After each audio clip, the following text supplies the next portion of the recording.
റീമാൻ സംസ്.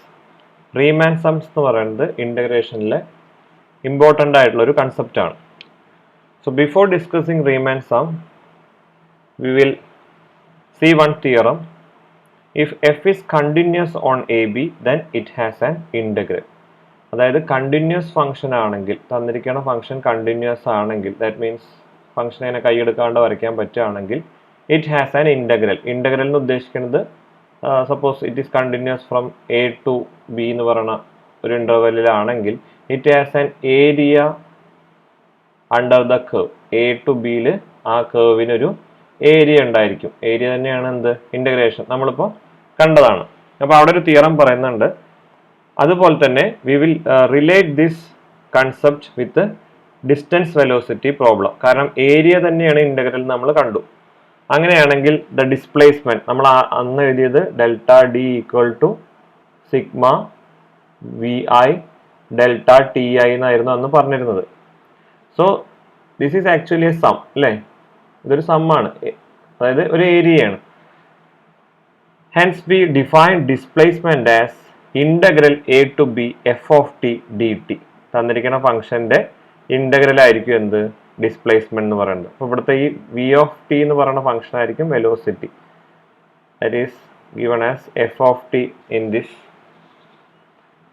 Equation. So will see an example. A bus moves on the line with velocity t cube minus 4t plus 3. V equal to t cube minus 4t plus 3 meter per second. Write the formula in terms of the integral. First one, the displacement of the bus between t equal to 0 and t equal to 3. The actual distance the bus travels between t equal to 0 and t equal to 3. So first one you can write by this formula, this one. So displacement is equal to starting point ഏതായിരുന്നു 0 and end point is 3. So this is integral 0 to 3 t square minus 4t plus 3 dt. So that is the first answer to the first question.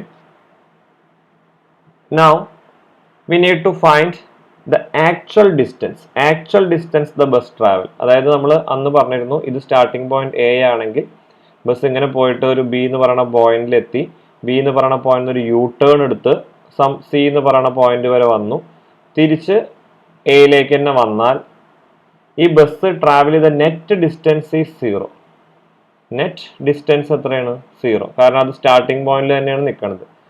But what is the total distance or the actual distance the bus traveled?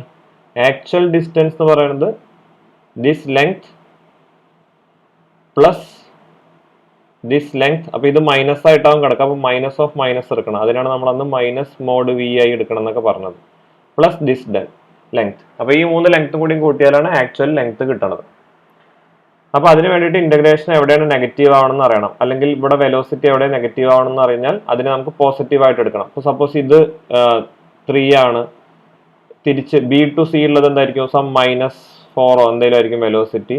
And this one C to A എന്നുള്ളത് again 2 ആണെങ്കിൽ the actual distance എന്തായിരിക്കും, okay, ഇത് എല്ലാം time ഇന്റർവെല്ലിൽ 1 second ആയിരിക്കും. T equal to 1, T equal to 2 ഇവിടെ, T equal to 3 ഇവിടെ, T equal to 4. അങ്ങനെ 1 സെക്കൻഡ് ടൈം ഇന്റർവെൽ ആണെങ്കിൽ നമുക്കറിയാം this is sigma mod V I into delta T I. അപ്പോൾ അവിടെ എന്താ വരിക, സിഗ്മ മോഡ് വി ഐ എന്ന് പറയുമ്പോൾ ആദ്യത്തെ പോസിറ്റീവ് തന്നെയാണ് 3 ഇൻറ്റു 1 പ്ലസ് അടുത്ത -4 ആണ്. അപ്പോൾ അതിന് -4ന്റെ modulus into 1 plus T equal to last one is 2 into 1. So ഇതായിരിക്കും actual distance the bus travelled. അപ്പോൾ ഇവിടെ നമ്മൾ മൈനസ് സൈൻ ഐഡന്റിഫൈ ചെയ്തിട്ട് അതിനെ പോസിറ്റീവ് ആക്കി. ഇത് കഴിഞ്ഞ ക്ലാസ്സിൽ പറഞ്ഞ അതേ കൺസെപ്റ്റ് ആണ്, ജസ്റ്റ് റീകോൾ ചെയ്തേ ഉള്ളൂ. So with the integration also we will do like that. We will factorize this function t square minus 4t plus 3 into 2 parts, that is t minus 1 into t minus 3. This is the factorization. Now what happens on this interval? So this is our interval 0 to 3 time interval. So this is 1 and this is 2.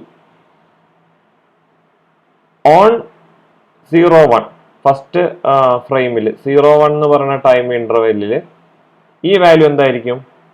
ഇത് 1-നേക്കാൾ ചെറിയ value ആയിരിക്കും, ശരിയല്ലേ? t belongs to 0 1 എടുക്കുകയാണെങ്കിൽ this is negative. And what about this one? This one is also negative. So product of two negatives is positive. So on the first interval v is positive. So on 0 1 v is positive. Clear? Similarly on the other two intervals, second one is 1 to 2. 1 to 2 എന്താ സംഭവിക്കുക? ഇത് 1 to 2 എന്ന് പറയുമ്പോൾ t in between 1 and 2 ആണ്. 1-നേക്കാൾ വലുതാണ്, 2-നേക്കാൾ ചെറുതുമാണ്. അപ്പോൾ ഇത് positive, കാരണം t എന്ന് പറയുന്നത് 1.5 1.7 അങ്ങനെ ഒരു വാല്യൂ നമുക്ക് ഉദ്ദേശിക്കാം. സോ -1 എന്ന് പറയുമ്പോൾ പോസിറ്റീവ്. അടുത്തത് എന്താണ്? നെഗറ്റീവ് ആണ്, t ഈസ് ലെസ് ദാൻ 2 ആണ്. അപ്പോൾ ഇത് negative. So product is negative. So next interval 1 to 2 v value is negative. And what about the last interval? T belongs to 2 3. 2 3 എന്ത് സംഭവിക്കുക? ഇത് t-1 എന്ന് പറയുന്നത് പോസിറ്റീവ് ആയിരിക്കും, ആൻഡ് t-3 എന്ന് പറയുന്നത് again നെഗറ്റീവ് ആയിരിക്കും. So product is negative. So on 2 3 also v is negative. So v positive ആവുന്നത് എവിടെ മാത്രമേ ഉള്ളൂ? 0 1. 0 1 v ഈസ് പോസിറ്റീവ്, ആൻഡ് 1 2 2 3 എന്ന് പറഞ്ഞാൽ 1 3. 1 3 v is negative. So here it is positive and here it is negative. അപ്പോൾ എന്ത് പറയാം? ഇന്റഗ്രേഷനെ സ്പ്ലിറ്റ് ചെയ്യാം. That is integrals total distance travelled by the bus is integral 0 to 1 v dt. So ആ സ്ഥലത്തെ value കിട്ടി. ഇനി എന്താ പറഞ്ഞത്? 1 3 നെഗറ്റീവ് ആണ്. സോ മൈനസ്, സി മൈനസ് അവിടെ വന്നിട്ടുണ്ട്. Minus integral 1 to 3 t square minus 4t plus 3 dt. So this is the way to calculate the displacement. Total displacement, actual distance നമുക്ക് കാണാൻ പറ്റും, ഡിസ്പ്ലേസ്മെന്റും നമുക്ക് കാണാൻ പറ്റും. സോ ഇങ്ങനെയാണ് ഇന്റഗ്രേഷന്റെ ഫോമിൽ ഇതിനെ റെപ്രസെന്റ് ചെയ്യുന്നത്. Now we will move on to the concept of Riemann sum. അപ്പോൾ Riemann sum എന്താണെന്ന് നമുക്ക് നോക്കാം. For that we will see this graph. So you have a graph of y equal to f of x. ഒരു graph തന്നിട്ടുണ്ട്. ഇതിന്റെ starting point x0 ആണ്, and the terminal point is x4 എന്നാണ് എടുത്തിരിക്കുന്നത്. Where a is x0 and b is xn. So the partition is a equal to starting point x0, x1, x2, etc. x4 എന്ന് വരെ പറയുന്ന പോയിന്റുകളാണ് തന്നിരിക്കുന്നത്, equal to b. So a partition of this interval ab is also given. ഇത് നിങ്ങൾക്ക് മനസ്സിലാവാൻ വേണ്ടിയിട്ടാണ് ഇവിടെ 4 പോയിന്റ് എടുത്തിരിക്കുന്നത്. ജനറൽ കേസിലാവുമ്പോൾ നമ്മൾ എന്താ ചെയ്യാറ്? നമ്മളിവിടെ n എന്ന് പറയണ പോയിന്റ് ആയിരിക്കും നമ്മൾ പാർട്ടീഷൻ എടുക്കുക. അതായത് x4 ആയിരിക്കില്ല. x4ന് പകരം എന്താ നമ്മൾ എടുക്കുന്നത്? x4ന് പകരം നമ്മൾ എടുക്കുക xn ആയിരിക്കും. ക്ലിയർ? xn ആയിരിക്കും ലാസ്റ്റ് പോയിന്റ്, x0 ആയിരിക്കും ഫസ്റ്റ് പോയിന്റ്. അപ്പൊ അങ്ങനെ ഒരു പാർട്ടീഷൻ ഉണ്ടെന്ന് വിചാരിക്കാം. അപ്പൊ അതിൽ ഓരോ ഇന്റർവെൽ എന്താ? ആദ്യത്തെ ഇന്റർവെൽ ഏതാ? ആദ്യത്തെ ഇന്റർവെൽ x0 x1, രണ്ടാമത്തെ സബ് ഇന്റർവെൽ x1 x2, മൂന്നാമത്തെ sub interval etcetera, last sub interval is xn minus 1. ഇതൊക്കെയാണ് അവിടുത്തെ സബ് ഇന്റർവെൽസ് വരുന്നത്. അപ്പൊ ഇവിടെ നമ്മൾ ക്ലോസ്ഡ് ഇന്റർവെൽ എ ബി തന്നിരിക്കണം. അപ്പൊ നമുക്ക് ഇത് വേണമെങ്കിൽ ക്ലോസ്ഡ് ആയിട്ട് എടുക്കാം, പാർട്ടീഷനെ ക്ലോസ്ഡ് ആയിട്ട് എടുക്കാം. Okay, now we will take A point from each sub interval. അപ്പൊ ഫസ്റ്റ് സബ് ഇന്റർവെൽ നമുക്ക് ഇഷ്ടമുള്ള ഒരു പോയിന്റ് നമ്മൾ എടുക്കാൻ പോവാണ്. That is I M calling it as C1. ഈ സബ് ഇന്റർവെലിനകത്ത് ഒരു C2 എന്ന് പറയുന്ന പോയിന്റ് എടുത്തു, എക്സെട്ര. ലാസ്റ്റ് സബ് ഇന്റർവെലിന്റെ അകത്ത് ഒരു CN എന്ന് പറയുന്ന പോയിന്റ് കൊടുത്തു. അതായത് ഇവിടെ നോക്കി നിങ്ങൾക്ക് കാണാൻ പറ്റും, ഇതാണ് first sub interval x0 to x1. അതിൻ്റെ അകത്തൊരു പോയിന്റ് ആണ് ഏത്, ഇഷ്ടമുള്ളൊരു പോയിന്റ് എടുക്കാം, ദാറ്റ് ഈസ് C1 എന്ന് പറഞ്ഞൊരു പോയിന്റ് നമ്മൾ എടുത്തു. സോ ഫസ്റ്റ് സബ് ഇന്റർവെലിൽ നിന്ന് എടുത്ത പോയിന്റ് ആരാണ്, C1 ആണ്. C1 is this point.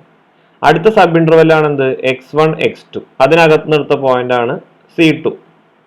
അത് വേണമെങ്കിൽ മിഡ് പോയിന്റ് എടുക്കാം ഇന്റർവെലിന്റെ, ഇല്ലെങ്കിൽ സ്റ്റാർട്ടിംഗ് പോയിന്റ് എടുക്കാം, ഇല്ലെങ്കിൽ അതിന്റെ ഏതെങ്കിലും ഒരു പോയിന്റ് എടുക്കാം, x1 x2 എന്ത് വേണം നിങ്ങൾക്ക് എടുക്കാം. പക്ഷെ എന്ത് മാത്രം എടുത്താൽ മതി, ഒരൊറ്റ പോയിന്റ് എടുത്താൽ മതി. സിമിലർലി x2 x3 എന്ന് പറയുന്ന ഇന്റർവെലിനകത്ത് നിന്നുള്ള പോയിന്റ് ആണ് C3 and last x3 x4 എന്ന് പറയുന്ന സബ് ഇന്റർവെലിനകത്ത് നിന്നുള്ള പോയിന്റ് ആണ് C4. സോ പ്രൊസീജിയർ എന്ന് പറയുന്നത് സിമ്പിൾ ആണ്. തന്നിരിക്കുന്ന ഒരു ഇന്റർവെല്ലിനെ പാർട്ടീഷൻ ചെയ്യാണ് x0 x1 എക്സെട്ര xn ആയിട്ട്. ഓരോ സബ് ഇന്റർവെലിന്റെ അകത്തുനിന്നും ഒരു CI എന്ന് പറയുന്ന പോയിന്റ് എടുക്കണം. That is CI belongs to xi minus 1 xi. ശരിയല്ലേ? അപ്പൊ C1 ആരാ, C1 ബിലോങ്സ് ടു ഐക്ക് 1 കൊടുത്ത് എന്താ സംഭവിക്കുക, C1 belongs to x0 x1. That you can see here. Clear? Now similarly C2 belongs to what, ഐക്ക് 2 കൊടുത്താൽ മതി. So x2 minus 1, that is x1 x2. So that is C2. So you can take all CIs in this manner. Okay, now we will calculate f of CI. അതായത് നമ്മൾ f of C1 കാണും, f of C2 കാണും, etcetera f of Cn കാണും. So what is f of C1? നമുക്ക് ഫസ്റ്റത്തെ കേസിലേക്ക് തന്നെ വരാം. What is f of C1? This is C1. ഇതാണ് C1 എന്ന് പറയുന്ന പോയിന്റ്. f ഏതാ, ഈ തന്നിരിക്കുന്ന കർവാണ് f. ശരിയല്ലേ? ഈ തന്നിരിക്കുന്ന കർവാണ് f. അങ്ങനെയാണെങ്കിൽ f of C1 എന്ന് പറഞ്ഞാൽ എന്താ, ഈ പോയിന്റ് അല്ലേ, ഈ പോയിന്റ് ആണ് ഏത്, ഈ പോയിന്റ് ശരിക്കും ഏതാ, this is nothing but C1 f of C1. നമുക്കറിയാം ഗ്രാഫ് വരയ്ക്കാം. ഗ്രാഫിലത്തെ ഒരു പോയിന്റ് എങ്ങനെയാ എഴുതുക, x f of x. ശരിയല്ലേ? x എന്ന് പറയുന്നത് താഴത്തേക്കുള്ള പോയിന്റ് x. സോ ഗ്രാഫിന്റെ ഹൈറ്റ് ആണ് f of x. ഇത് ഏത് പോയിന്റ് ആണ്, അതൊക്കെ എന്താണ്, ഗ്രാഫിന്റെ ഹൈറ്റുകളാണ്, അതൊക്കെ f of x ആണ്. അങ്ങനെയാണെങ്കിൽ this height is what, f of C1. Now this is C2. So what is this height? This height is f of C2, etc. The last height is this one. This height is f of C4. So what is f of C1 into f of C1 multiplied with delta x1? What is f of C1 into delta x1? f of C1 എന്ന് പറഞ്ഞാൽ ആരാ, ഈ height അല്ലേ, ഈ height ആണ് f of C1. Delta x1 എന്ന് പറഞ്ഞാൽ ആരാ, ഡെൽറ്റ x1 എന്ന് പറഞ്ഞാൽ ഫസ്റ്റ് സബ് ഇന്റർവെല്ലാണ്. ഡെൽറ്റ x1 എന്ന് പറഞ്ഞാൽ x1 മൈനസ് x0. ശരിയല്ലേ? സോ ഫസ്റ്റ് സബ് ഇന്റർവെൽ എന്ന് പറഞ്ഞാൽ x1 മൈനസ് x0 എന്ന് പറഞ്ഞാൽ ഈ width. So this is the width and this is the height. So അതിന്റെ മൾട്ടിപ്പിൾ എന്ന് പറഞ്ഞാൽ എന്തായിരിക്കും, U will get the area of the first rectangle. So this is the area of the first rectangle. ഈ first റെക്ടാങ്കിളിന്റെ area ആണ് എന്ത്, this one, area of the first rectangle. Now what is f of C2 into delta x2? That is the area of the second rectangle. Second rectangle area ആണ് f of C2 into delta x2. And f of C3 into delta x3 എന്താ, the area of the third rectangle, and the last one f of C4 into delta x4 is the area of the last rectangle. അപ്പൊ ഞാൻ ഈ figure നിങ്ങൾക്ക് വേണമെങ്കിൽ ഇത് screenshot എടുത്ത് വെക്കാം. ഞാൻ ഫിഗർ ഒന്ന് റബ് ചെയ്യാണ്.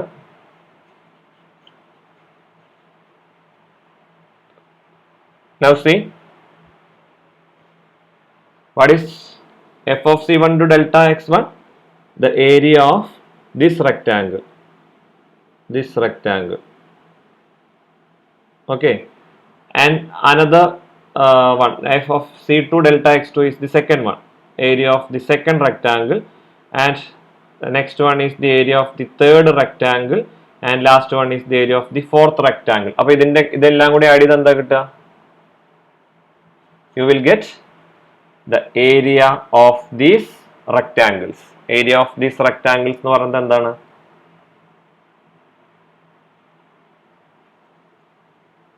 Is approximately the area of the given curve, that is integral a to b f of x dx.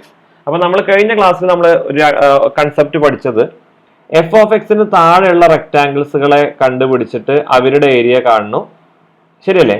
അത് കഴിഞ്ഞിട്ട് എഫ് ഓഫ് എക്സിന് മുകളിലുള്ള റെക്ടാങ്കിൾസിനെ കണ്ടുപിടിച്ചിട്ട് അവരുടെ ഏരിയയും കാണുന്നു, മുകളിലുള്ള റെക്ടാങ്കിൾസിനെ കണ്ടുപിടിച്ച് അവരുടെ ഏരിയയും കാണുന്നു. എന്നിട്ട് പറഞ്ഞു lower sum is less than or equal to integral value and that is less than equal to upper sum എന്ന് പറഞ്ഞു. ഇവിടെ നമ്മൾ ആ കൺസെപ്റ്റ് ഉപയോഗിക്കുന്നില്ല. നമ്മൾ ആ കൺസെപ്റ്റിന് പകരം ഇവിടെ അപ്പർ ആയിട്ടുള്ള റെക്ടാങ്കിൾസും ലോവർ ആയിട്ടുള്ള റെക്ടാങ്കിൾസും എല്ലാം എടുത്തിരിക്കുന്നത്. ഈ ഒരു രീതിയിൽ മാത്രമേ നമ്മൾ ഡിഫൈൻ ചെയ്യാൻ പോകുന്നുള്ളൂ. നമുക്ക് ഇഷ്ടമുള്ള ഒരു C1 എന്ന് പറയുന്ന പോയിന്റ് ചൂസ് ചെയ്യുക, അതിന് കറസ്പോണ്ടിങ് എഫ് ഓഫ് C1 കാണുക, എന്നിട്ട് ആ റെക്ടാങ്കിളിന്റെ ഏരിയ കാണാം. അപ്പൊ നിങ്ങൾക്ക് ഈ ഫിഗർ നോക്കി കാണാൻ പറ്റും, ഇവിടെ ചില റെക്ടാങ്കിൾസ് ഒക്കെ കറക്റ്റ് ഇതിന്റെ താഴെയാണ് വന്നിരിക്കുന്നത് തന്നിരിക്കുന്ന ഗ്രാഫിന്റെ, പക്ഷെ ചില റെക്ടാങ്കിൾസ് മുകളിലും വന്നിട്ടുണ്ട്, ശരിയല്ലേ?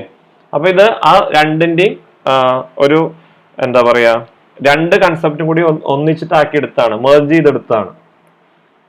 അപ്പൊ ഈ ഏരിയ തന്നെ ആയിരിക്കും integral F of X D X എന്ന് പറയുന്നത്. എപ്പോ? അവിടെ പറഞ്ഞ അതേ കൺസെപ്റ്റ് തന്നെ. If you are taking this partition much finer, അതായത് x1 എക്സെട്ര എന്ന് പറയുന്നത് നമ്മൾ ഇനിയും കുറെ പോയിന്റ്സുകൾ എടുത്തിട്ട് ഇതിനെ പാർട്ടീഷൻ ചെയ്യുകയാണെങ്കിൽ U will get infinite number of rectangles and you will get the approximate area.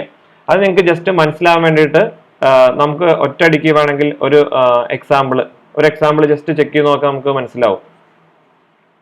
ഇവിടെ ഇപ്പൊ 4 റെക്ടാങ്കിൾസ് ഇല്ല വിചാരിക്കുക, അതായത് പാർട്ടീഷൻ നമ്മൾ എടുക്കണേ ഇല്ല പറഞ്ഞാൽ starting point x0 end point x4 ആണ്. Clear?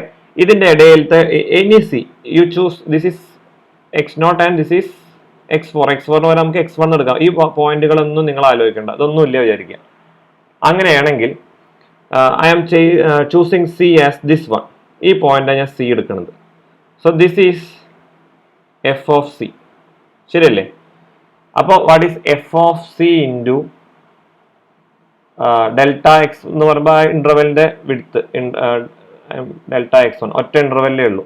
So that is F of C into delta x1 എന്ന് പറഞ്ഞാൽ എന്താ, x2, ഇതിനെ x2 എന്ന് എടുക്കാം കാരണം ആകെ 2 പോയിന്റേ ഉള്ളൂ. That is B minus A.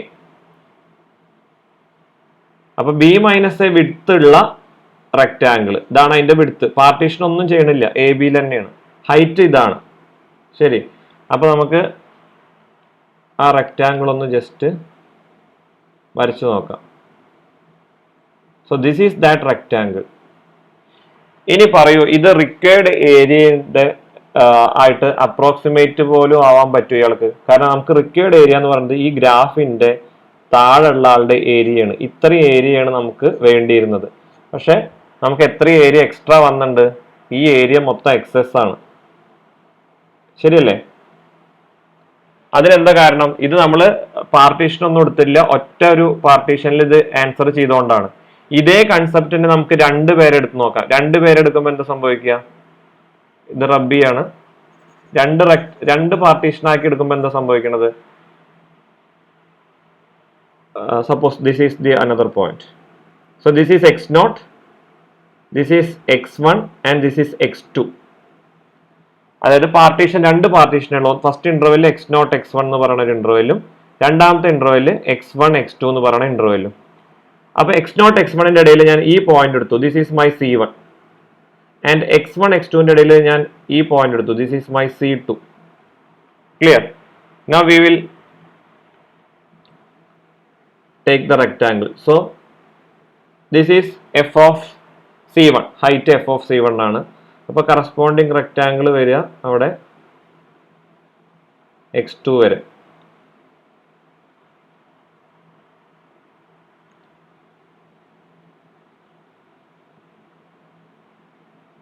This is the rectangle. F of C1 ഞാൻ മായ്ക്കാം, കൺഫ്യൂഷൻ ആവണ്ട. So this is the first rectangle. Now second rectangle, f of C2 എന്ന് പറയുന്ന ഹൈറ്റ് ഇതാണ് അല്ലേ? ഈ ഹൈറ്റ് ആണ് f of C2. അപ്പോൾ സെക്കൻഡ് റെക്ടാങ്കിൾ ഹൈറ്റ് ഈ ഹൈറ്റ് ആണ്. അപ്പൊ ആ ഹൈറ്റിലാണ് എന്ത് വരുന്നത്, റെക്ടാങ്കിൾ വരുന്നത്. Okay, again I am rubbing this f of c2 നെ മായിച്ചിട്ടുണ്ട്. Okay, now you see the area of the rectangles is this one. ഇതാണ് area of the rectangle. Okay, നമുക്ക് വേണ്ട ഏരിയ ആയിട്ട് അയാള് കുറച്ചും കൂടി അപ്രോക്സിമേറ്റ് ആയി, ശരിയല്ലേ? കുറച്ചും കൂടി ഫസ്റ്റത്തെ കേസ് എടുത്ത് നോക്കുമ്പോൾ ഇതാണ് നമ്മുടെ ഗ്രാഫ് തന്നിരിക്കുന്നത്. അപ്പൊ ഈ ഏരിയ ആണ് നമുക്ക് വേണ്ടത്. കണ്ടോ, ഇവിടെ നോക്കുമ്പോൾ എക്സസ് ആയിട്ട് എത്രേ കാണാനുള്ളൂ, ഒരു ഇവിടെ കുറച്ച് വന്നിട്ടുണ്ട്, ഇവിടെ ഇത്രയും സാധനത്തിന്റെ ഷോർട്ട് ഉണ്ട്, ഇവിടെ നമ്മുടെ റെക്ടാങ്കിൾ ആ ഏരിയ കവർ ചെയ്യണില്ല, ഇവിടെ കുറച്ച് എക്സ്ട്രാ വന്നിട്ടുണ്ട്. Clear? So when the partition size increases, പാർട്ടീഷന്റെ എണ്ണം കൂടുന്തോറും you will get the accurate result. ഇനിയിപ്പോ 4ന്റെ കേസാണ് നമ്മൾ ഓൾറെഡി ഇവിടെ ടെക്സ്റ്റിൽ കാണിച്ചിരിക്കുന്നത്. നൗ ഇതിൽ തന്നെ നിങ്ങൾക്ക് വേണമെങ്കിൽ ഈ പാർട്ടീഷനെ 16 പീസസ് ആക്കാം, ഓർ 32 ആക്കാം, 64 ആക്കാം. So like that as n tending to infinity, n ഇൻഫിനിറ്റിയിലേക്ക് പോകുന്തോറും, അതായത് പാർട്ടീഷന്റെ size xnലല്ല, x0, x1 etcetera x100 അങ്ങനെ ഇൻഫിനിറ്റിയിലേക്ക് പോകുന്തോറും U will get this as integral a to b f of x dx. And the sum of these rectangles as n tending to infinity, you will get the result integral a to b f of x dx. And we will define the integral as Riemann integral. So that is the definition. Choose for each n a partition AB, ഒരു partition AB choose ചെയ്യണം, partition of AB choose ചെയ്യണം in n sub intervals, n ആയിട്ട് അയാൾ divide ചെയ്യണം. So this one is x0 etcetera, last point is xn, such that maximum of delta xi in the nth partition, അതായത് ഏറ്റവും വലിയ partition തന്നെ സീറോയിലേക്ക് approach ചെയ്യാന്ന് പറഞ്ഞാൽ എന്താ അർത്ഥം, ബാക്കി എല്ലാവരും അതിനേക്കാൾ ചെറുതാണ്. ഇപ്പൊ ഏറ്റവും വലിയ പാർട്ടീഷൻ ഇതാണ് വിചാരിക്കുക. ഇപ്പൊ ഞാൻ ഇങ്ങനെ 4 പാർട്ടീഷൻ ആക്കിയിട്ടുണ്ട്, ഇതിൽ ഏറ്റവും വലിയ പാർട്ടീഷൻ ഇതാണ്. ഇത് തന്നെ സീറോയിലേക്ക് അപ്രോച്ച് ചെയ്യാൻ പറയുമ്പോൾ പിന്നെ അതിനേക്കാൾ ചെറുതായിരിക്കണം ബാക്കിയൊക്കെ, ശരിയല്ലേ? ഇത് സീറോയിലേക്ക് അപ്രോച്ച് ചെയ്യാൻ പറഞ്ഞാൽ ഇത് പിന്നെയും ചെറുതാക്കുകയാണെന്നാണ് അർത്ഥം. As n tending to infinity, if Ci is a point chosen in the interval, നേരത്തെ പറഞ്ഞ പോലെ Ci എന്ന് പറയുന്നത് ഡെൽറ്റ xi ഒരു ഇന്റർവെല്ലിൽ ഒരു പോയിന്റ് ആണെങ്കിൽ, limit n tending to infinity, this sum, ഇത് ആരുടെ സമ്മ, f of ci into delta ci എന്ന് പറഞ്ഞാൽ റെക്ടാങ്കിൾസിന്റെ സമ്മാണ്. That is nothing but the integral.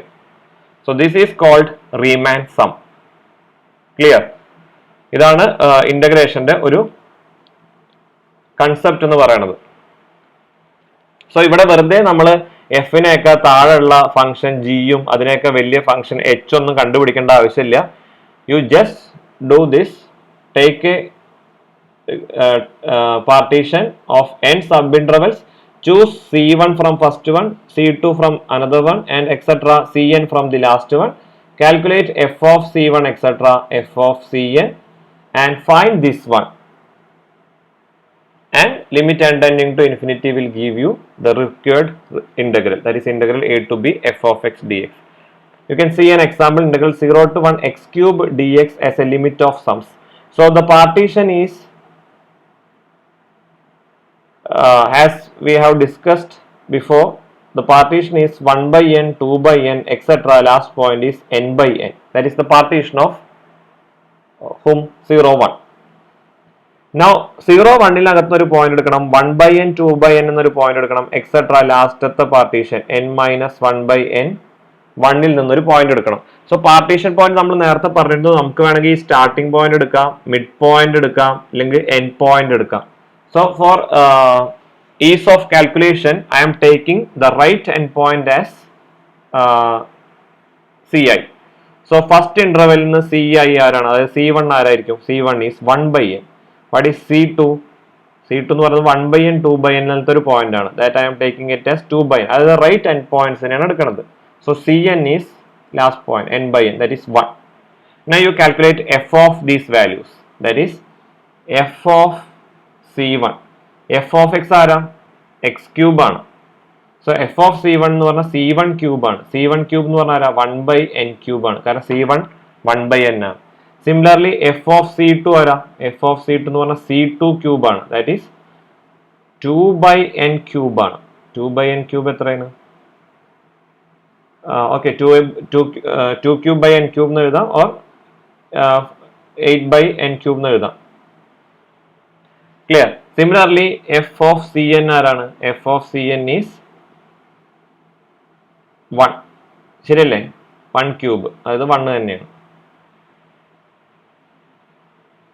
Now Sn is given by this formula, sigma I running from 1 to n f of ci delta xi, that is I running from 1 to n f of ci ആര് തന്നെയാണ്? ci തന്നെയാണ്. കാരണം ഇവിടെ sorry, F of C ആര് തന്നെയാണ്? ci cube ആണ്. ആരാണ് കൊടുത്തുവെച്ചാൽ അയാളുടെ ക്യൂബ്, കാരണം തന്നിരിക്കുന്ന ഫംഗ്ഷൻ എക്സ് ക്യൂബ് ആണ്.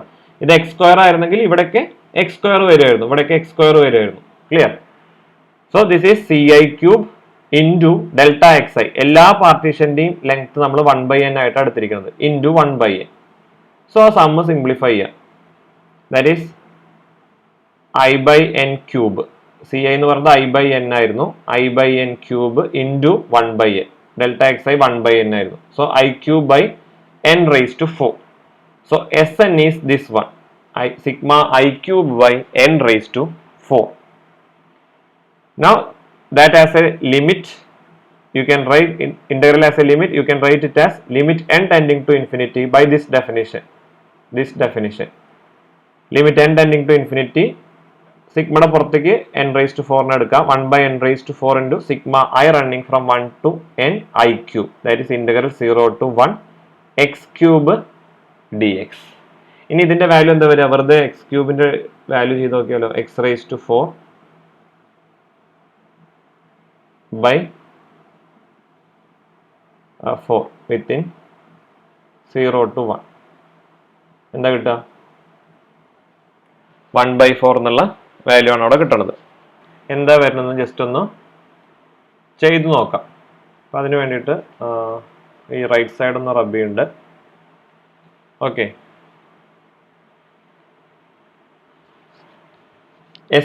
Sn എന്താ കിട്ടിയത്?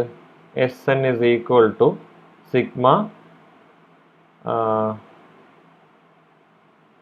I cube by n raised to 4 എന്നാ കിട്ടിയത്.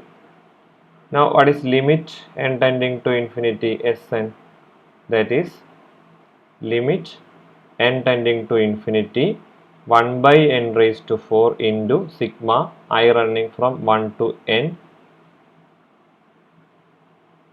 cube. n cube എന്നല്ല, I cube. Sorry, this is I cube.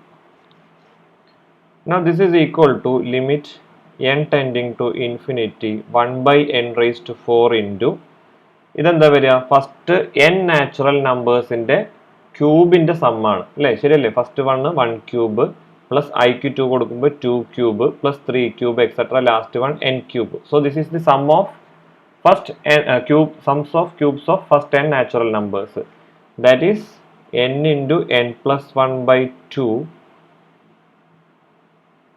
the whole square, that is the formula. So this is limit n tending to infinity 1 by n raised to 4 into, this is n square into n plus 1 whole square by 2 square is 4.